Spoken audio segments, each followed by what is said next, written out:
surah yang kelima daripada Al-Quranul Karim, yaitu surah Al-Ma'idah. Assalamualaikum warahmatullahi wabarakatuh. Alhamdulillahi wa kafa wa usalli wa usallimu ala nabiyil mustafa wa ba'd. Sedang penonton yang dirahmati Allah sekalian, bertemu lagi kita di dalam program Sejenak Bersama Kalamullah. Di dalam program kita pada pagi ini, kita akan membicarakan surah yang kelima daripada Al-Quranul Karim, yaitu surah Al-Ma'idah. Surah Al-Ma'idah merupakan sebuah surah yang diturunkan di Madinah, mengandungi 120 ayat, bermula daripada muka surat 107 sehinggalah 127. Tema utama surah ini ialah menekankan kepentingan untuk memenuhi janji dan kontrak. Seperti mana yang Allah Subhanahu Wa Taala sebutkan di awal permulaan surah ini, iaitu Ya ayyuhalladzina amanu awfu bil uqud. Wahai orang-orang yang beriman, penuhilah janji. Apabila kita berjanji, maka hendaklah kita memenuhi, berpegang dengan janji kita itu tadi. Begitu juga dengan kontrak yang kita lakukan. Di antara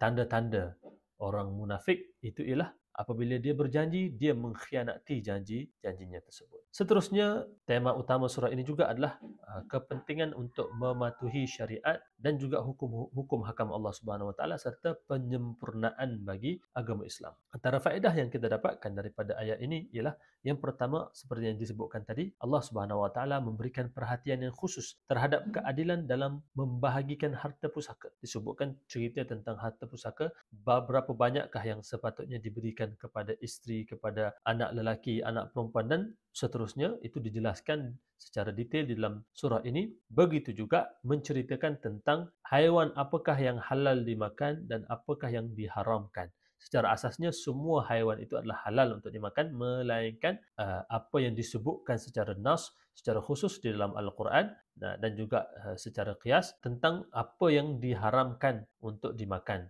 Sebagai contoh, binatang buruan yang diburu oleh orang yang sedang di dalam ihram haji ataupun umrah, itu juga di antara perkara yang dilarang untuk dimakan. Kemudian, asas dalam bersuci itu adalah menggunakan air. Sama ada berwuduk untuk mengangkat hadas kecil ataupun untuk mengangkat hadas besar. Itu semuanya menggunakan air. Jika ketiadaan air, maka dibenarkan untuk bertayamum dengan debu tanah. Sebagai contoh, orang yang sakit yang tidak boleh kena air ataupun orang yang bermusafir tidak ada air yang mencukupi untuk mengangkat hadas, maka diperbolehkan untuk bertayamum dengan menggunakan debu tanah. Begitu juga di dalam surah ini menceritakan tentang tertib untuk berwudu.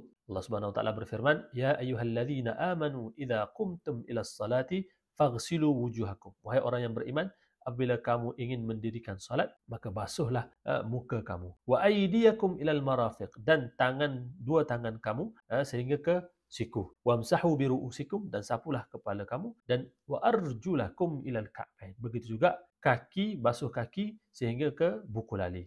Sehinggalah ke pada akhir ayat ini. Jadi ini di antara tema-tema ataupun perkara yang disebutkan di dalam surah Al-Ma'idah. Demikianlah yang dapat disampaikan dalam waktu yang terbatas ini. Mudah-mudahan kita dapat beramal dan mencari waktu untuk kita mentadabburkan ayat-ayat Al-Quran ini. Mudah-mudahan dapat memberikan pedoman di dalam kehidupan kita. Amin ya rabbal alamin. Ila liqa'in akhar. Wabillahil hidayati wat taufiq. Wassalamualaikum warahmatullahi wabarakatuh.